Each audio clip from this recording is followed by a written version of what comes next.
Hello everyone, সবাই কেমন আছো? আশা করি ভালো আছো। আমিও খুব ভালো আছি। তো চলে এলাম একটা ছোট মিনি ব্লগ নিয়ে। তো এটা কিন্তু অনেক দিনকার ভিডিও, মানে সময় পাচ্ছি না তোমার এডিট করার জন্য। তো আজকে কোনো মতো টাইম বের করে তুমি মানে এডিট করে ছাড়বো। তো চলো আজকে দিনটা কেমন কাটে আর কী কী রান্না করলাম, আর এই রান্নাটা কার কার পছন্দ অবশ্যই কিন্তু বলবে। হ্যাঁ, অবশ্যই সবারই পছন্দ হবে, তাই না? শাক পাতা কার না ভালো লাগে। তো দেখো সকালে কাজকর্ম যা যা হয় সব করে নিয়েছি। এবার হাজব্যান্ড যাবে তোমার কাজে, তো তাকে জলখাবার প্যাক করে দিব। তো এখানে ডিমে ভুজিয়া বানিয়ে দিচ্ছি পেঁয়াজ দিয়ে, আমি হলুদ দিইনি, তার জন্য কালারটা এরকম লাগছে। আর রুটি প্যাক করে দিয়ে দিলাম। বড় চলে গেল কাজে, তোমার ছেলেও চলে গেল স্কুল।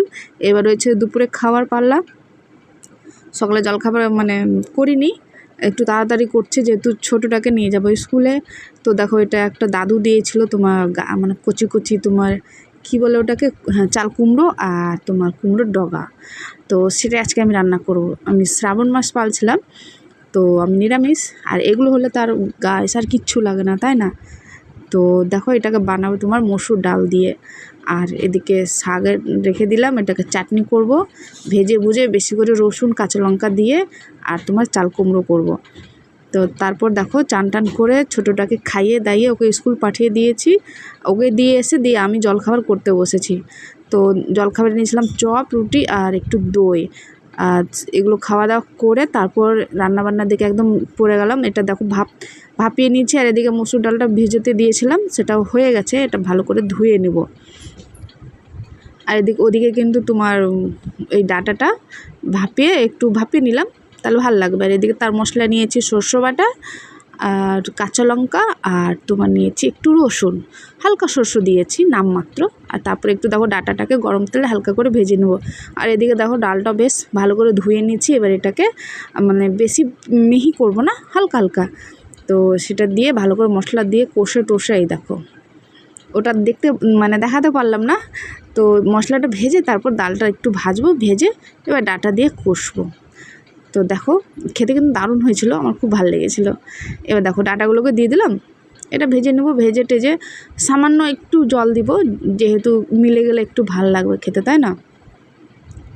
তো এদিকে ব্যাস আরও অনেক কিছু রান্না হয়েছিল, আমিষও হয়েছিল, মাংস টাংস হয়েছিলো, সেগুলো আমি দেখালাম না। তো এইগুলো রান্নাবান্না করতে করতে ছেলেকে আনারও টাইম হয়ে গেছে। আর আজকে ওয়েদারটা দেখো মানে গরম ছিল, তোমার ভ্যাপসানি গরম যাকে বলে না, মানে মানে কি বলবো, বিরক্তিকর গরম। তো আকাশটা বেশ পরিষ্কারই ছিল, দেখতে পাচ্ছ। আর এদিকে দেখো ডাঁটাটা লাস্ট, এই দেখো একটু মাখা মাখা করে রাখলাম যেহেতু ভাত দিয়ে খাবো। আর এদিকে তোমার শাক করেছিলাম, আর একটু ডাল রেখে দিয়েছিলাম, বড়া ভাজবো শেষে খাওয়ার সময়, গরম গরম বড়া ভাজা ভাল লাগবে, তাই না? তারপর একটু ঘরমর এলোমেলো ছিল, সেগুলো গুছিয়ে নিব যেহেতু টাইম হয়ে যাচ্ছে, ছোটোটা আনার যেতে হবে। তো এই দেখো ভালো করে বিছানায় এইভাবে থাকলে কি আর আরাম, তাই না? বিছানায় গিয়ে খুব আরাম লাগে এক গুছানা যদি থাকে।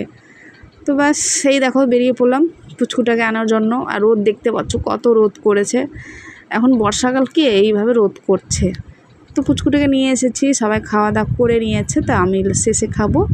তো দেখো এবার এর মধ্যে একটু পেঁয়াজ, গুঁড়ো লঙ্কা, যা যা লাগে তাতে দিয়ে এবার বড়াটা ভেজে নেবো। ভেজে বাস গরম গরম বড়া আর তোমার কুমড়োর ডগা দিয়ে একটু আচার, কাঁচা লঙ্কা, লেবু, হেভি জমে যাবে, তাই না? আর এভাবে কিন্তু বড়া খেতে কে